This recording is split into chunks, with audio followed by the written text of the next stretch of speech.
шел бурный своими событиями 1552 год, поход крымского хана Девлет-Герая на Тулу, осада русскими Казани, завоевание турками венгерского города Эгера. Но не эти события волновали жителей Кизлева. Вот уже несколько месяцев горожане ожидали корабль из Стамбула, на котором должен был прибыть известный архитектор Хаджа Синан ибн Абдул-Минан. Слава о нем, как о великом мастере, воплощающем дивную красоту в камне, распространилась далеко за пределами разраставшейся из года в год империи османов. И вот теперь, по приглашению самого крымского хана Тахт-Алгана Девлет-Герая I, великий зодчий заложит и на крымской земле одно из своих великолепных творений – большую ханскую соборную мечеть. Город готовился к этому событию не меньше, чем к празднеству. Ведь отныне, с появлением ханской мечети, Кизлев приобретет особый статус. Поговаривали, что великий Синан едет в Кизлев, не завершив заказ самого султана Сулеймана Великолепного – мечеть Сулеймание, за которую он взялся еще 2 года назад, но дальше фундамента зодчий так и не продвинулся. Проект ханской мечети крымский хан заказал Синану еще год назад в Стамбуле. Девлет-Герай пожелал, чтобы соборная мечеть возвышалась непременно в восточной части города и была хорошо видна как с моря, так и с берега, а точнее со стороны главных ворот города Одун-Базар, через которые прибывали в город гости и важные лица государства.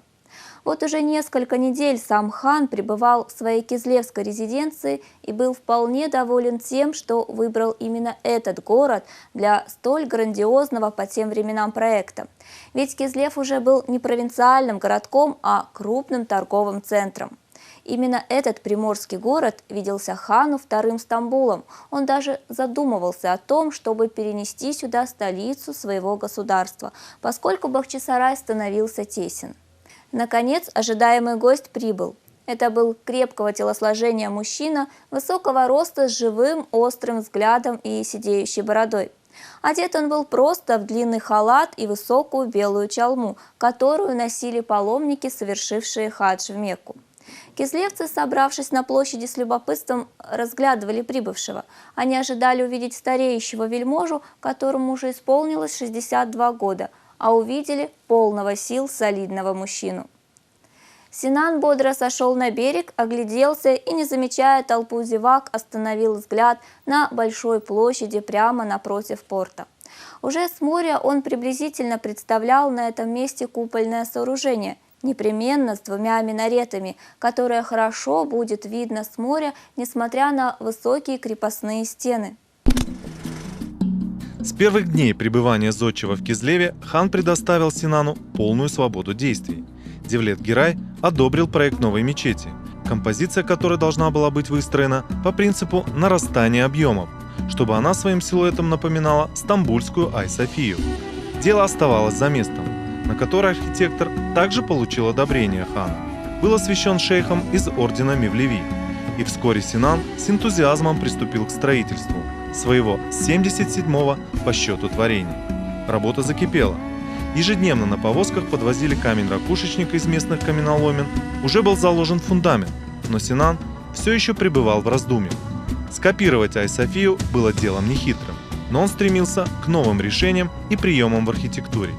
Кизлевцы часто видели задумчивого Синана, бродившего одного, а иногда с одним из своих учеников по улицам города.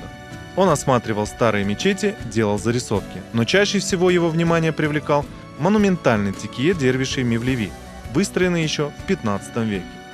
И вскоре решение было найдено. На чертежах новой соборной мечети появились схожие с текие стрельчатые проемы. Похожий в плане квадрат, двойные срезы углов, тот же купол на сферических парусах. Композиция строилась на постепенном нарастании объемов кверху. Непринужденно соединив архитектурные формы Византии и Востока, Синан создал на чертежах сооружения исключительное по изяществу и простоте. Вот теперь он был доволен, и работа пошла быстрее. Однако через некоторое время в Кизлев пожаловал гонец от османского султана с просьбой возвратиться в Стамбул и достроить заложенную еще в 1550 году мечеть Сулеймание. Но архитектор медлил. Ему не хотелось прерывать начавшееся в Кизлеве строительство. К тому же стены уже были выведены, и оставалась самая ответственная работа – 11-метровый центральный купол, который должен был возлежать на парусах и арках, точно так же, как на Ай-Софии. Но султан был непреклонен, он повторно прислал гонца, напомнив зодчему, что один строптивец, и тоже, кстати, архитектор, был казнен за слишком медленное исполнение приказа. Что ж, ничего не оставалось, как подчиниться. Зодчий, правда, рассчитывал со временем вернуться в Кизлев и завершить начатое дело, но этому не суждено было сбыться. Ханскую мечеть строго по чертежам автора достраивали ученики Синана, и в 1562 году, а по другим данным в 1564, она была освящена. Результат превзошел все ожидания. 15 апреля 1489 года в османской провинции Анатолия, близ города Кайсери, в деревушке Агирна, в христианской семье потомственных плотников родился мальчик, получивший при рождении имя Юсуф. В церковной книге он был записан как Иосиф. К 20 годам он освоил ремесло деда и отца, но в небольшой деревушке особо проявлять свои таланты не приходилось. Поэтому, когда в 1511 году в деревне появились османские чиновники, набиравшие молодых людей в янычарский корпус, родители молодого Юсуфа особо не противились. Ведь даже будучи простым воином ислама, в Османской империи можно было сделать карьеру. А здесь, в деревне, его жизнь прошла бы тихо и незаметно. Чтобы попасть в рекрутство, необходимо было обладать не только несокрушимым здоровьем, но и отличной физической подготовкой. Сын плотника Юсуф подходил под необходимые параметры и вместе с другими юношами отправился в Стамбул. Как и полагалось, здесь, в столице, он принял ислам, и дервиш ордена Бекташ дал ему имя Синан по прозвищу Абдуль-Минан. Так, в казенной книге имперской гвардии возникла первая запись, гласившая, что появился на свет раб султана Синан по прозвищу Абдуль-Минан, принявший ислам согласно закону. Несмотря на возраст, молодому человеку уже было слегка за 20, Синану дали возможность получить военное образование в области инженерии. Османская империя была на пике своего расцвета благодаря мощной армии. В 1526 году была подчинена Венгрия, а уже в следующем году османы завоевали Боснию, Герцеговину и Славонию. Вскоре вассалом Сулеймана признал себя и правитель Трансильвании.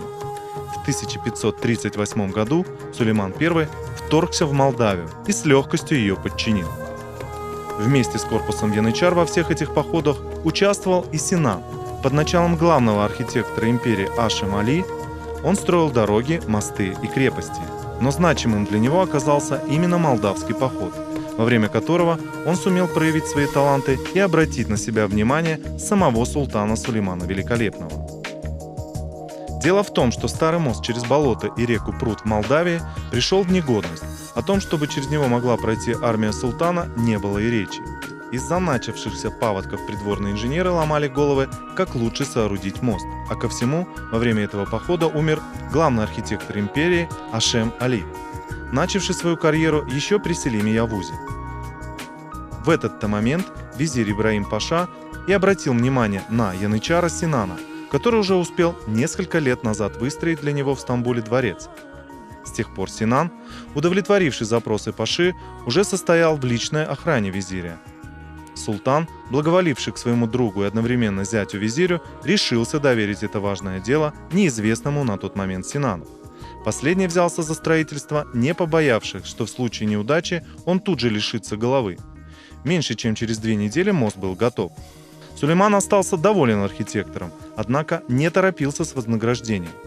После военных действий 1538 года султан вернулся в Стамбул, где его ожидали торжества по случаю принятия почетного титула халифа, дающего ему право быть властителем всего мусульманского мира. Спустя некоторое время Синан был вызван во дворец и лично из рук султана получил назначение на место главного архитектора империи. Это было достойное вознаграждение. Уже через месяц после почетного назначения Синан отправился в хадж. Осенью он возвращается в Стамбул. Здесь его ждет первый султанский заказ. Новая и отныне единственная жена Сулеймана Хюрем Хатун приказывает выстроить в городе небольшую мечеть и медресе, где бы она вместе с другими правоверными женщинами могла предаваться молитве и чтению Корана.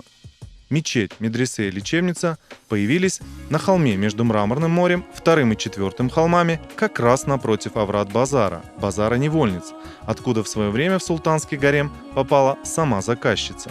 Отсюда и выбор места. Вскоре и любимая дочь султана Сулеймана и Хюрем, Мехримах Султан, сделала свой первый заказ придворному архитектору. По ее желанию, на азиатской стороне Босфора, в пригороде Стамбула, Үскюдаре, появился большой благотворительный комплекс с мечетью, медресе и больницей. Мечеть получила сразу два имени – Мехримах Джами и Эскелет Джами. Итак, ровно в 50 лет Мемар Синан стал главным архитектором Османской империи, отдавший еще 50 лет своей жизни творческой карьере.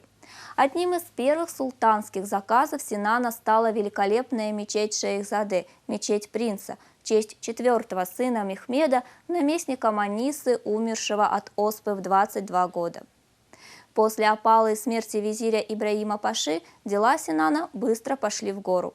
За несколько лет он построил десятки мечетей, караван-сараев по обе стороны Босфора в Стамбуле, а также в богатых городах Эрзеруме, Бурсе и Конья.